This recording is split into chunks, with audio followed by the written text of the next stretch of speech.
Hi there, and welcome to our database management system for animal shelters, Zoomies. In conjunction with various animal shelters responsible for caring and handling the adoption of stray and abused animals, we've developed an administration system to be used by all the staff to help organise and keep track of all the animals they have in the shelter. This is intended to replace many pen and paper data record systems and make retrieving and storing data about the animals far easier for shelters to handle. We shall also show an example of an animal being taken to the shelter. Hey, I just found this dog outside. It was really cold and shivering. I'm really worried about it. What's your name? Kira. Any animal already in the system can be easily looked up using the search bar. This can be done in case the animal is already entered into the system. Once an animal has been brought into the shelter, the staff admit the animal by gathering all the information they can from whomever brought them in and enters it to the system using the prompts. The prompts mirror what already exist in the pen and paper system, meaning that all data fields will provide crucial information about the animal. Any areas underlined by blue is necessary, however the rest can be left blank if need be. The dog can be examined further now as well as at a later time, and the information can be updated to reflect any changes, especially if any medical examination has taken place. Any information about the animal gained after the fact through examination can be easily updated into the system in this way. If there are any new staff that must be added, such as a new volunteer, an admin account will be able to add new staff member of 3 different roles: admin, staff and volunteer. Each of these roles have different levels of access to view and edit information, with admin being the only ones who can add new staff members.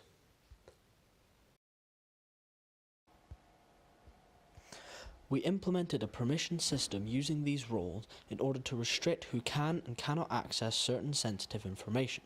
For example, volunteers should not be able to access staff records, and only the admin staff should be able to edit key information.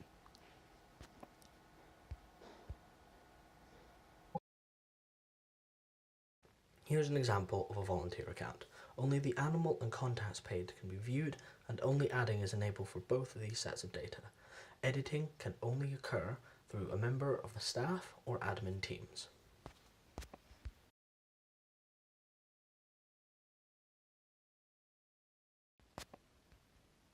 If the contact is new to the shelter, their contact details can be taken down just in case any more follow-up questions need to be asked.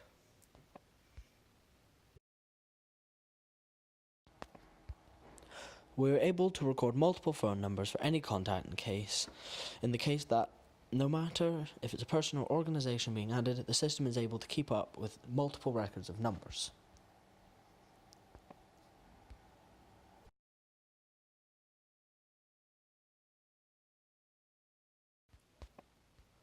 While on site, it is challenging to check the information of the animal should any staff or volunteer need to. This is why each animal will have a paper collar that contains a QR code and a string ID. The mobile application can query the same database as the web portal by either scanning the code with their phone cameras or entering the string ID into the search bar should this fail. And we can see it worked in sunny, hard to see conditions.